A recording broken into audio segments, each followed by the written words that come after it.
Hey dudes, my name's Austin. I'm the Distribution Maven here at RockyMounts. Today we're here at the beautiful Kokopelli Trail System, and I'm here to show you how to build a WestSlope bike rack. First things first, the WestSlope 2-bike hitch rack is capable of carrying 2 bikes, up to 40 pounds each. With wheel sizes varying from 20 to 29 inches, so it is kid bike friendly. It will squeeze up to a 3-inch tire and can handle wheelbases up to 48 inches. It will fit both 1.25" and 2-inch hitch receivers with the included adapter. All in one cost-effective, bomb-proof package. This video is set up to aid you in the assembly and functionality of the WestSlope in conjunction with the instruction manual, so we will touch on each part included in the box as well as walk through the building process. In the box you will find 6 tools, 2 box wrenches, 3 hex wrenches, and 1 Torx wrench. This is all you will need to fully build up your WestSlope. You may also notice as you are unpacking the WestSlope that the wheel cups have different colored stickers on them. This is to aid you in the positioning of the wheel cup, and we will reference these stickers. We will start by installing the base of the rack into your hitch receiver. For those of you with 1.25" hitches, we will remove the 2-inch adapter first. With your M4 hex wrench, remove the retaining bolt that holds the adapter to the base. Then just slide the adapter off.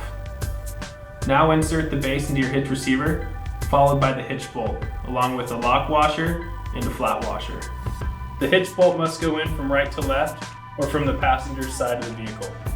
With the box wrench or a 19mm socket, tighten the hitch bolt until you have eliminated any movement from the base. If you also purchase the WestSlope lock kit, use one of the premium lock pods instead of the included cotter pin. Next, we will install the main frame into the base.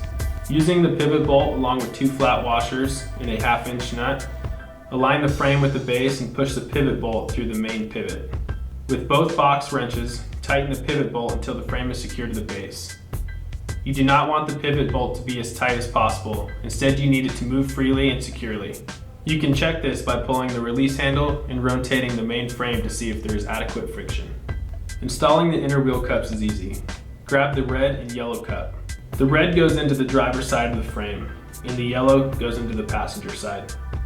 Align the through holes with the holes in the frame and install the 3 bolts using the M5 hex wrench. Before installing the frame arms onto the frame, we will need to install the outer wheel cups. Slide the green cup onto the left frame arm from the capped outer end, and slide the blue cup onto the right frame arm from the open inner end. Like the inner arms, align the through holes in the frame and install 3 bolts using your M5 hex wrench. Now we will install the outer frame arm assemblies onto the main frame. Simply slide the arms onto the outer frame and align the 4 holes. Attach using 4 M6 Torx bolts with 6mm washers using your Torx wrench. These bolts should be checked periodically to ensure they remain secure. Press the 2 rubber bumpers for the load arms into the outer frame arms.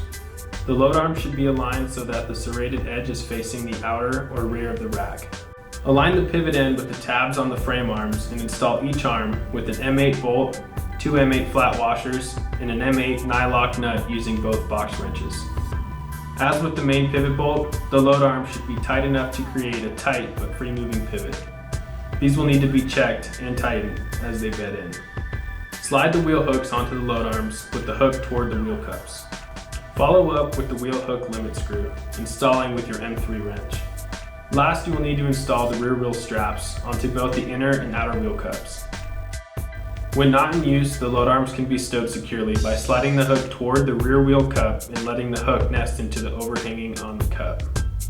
Loading bikes only takes a second. Open one or both load arms depending on how many bikes you wish to carry. Starting with the inner bike, place your bike under the rack with the front wheel nestled into the front wheel cup.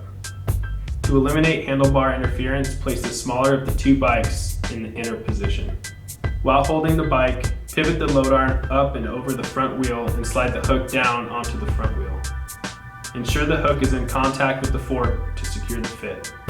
If you also purchase the WestSlope lock kit, the cable and additional lock pod are used in tandem to secure your bike to the rack. Simply loop the cable through the frames and create a lasso with the looped end. The metal disc slides over the tip of the pivot bolt and the lock pod clicks into the same bolt. As with all of our products, your WestSlope comes with a lifetime warranty. If you have any questions or concerns, please reach out to our customer service team at ride@rockymounts.com.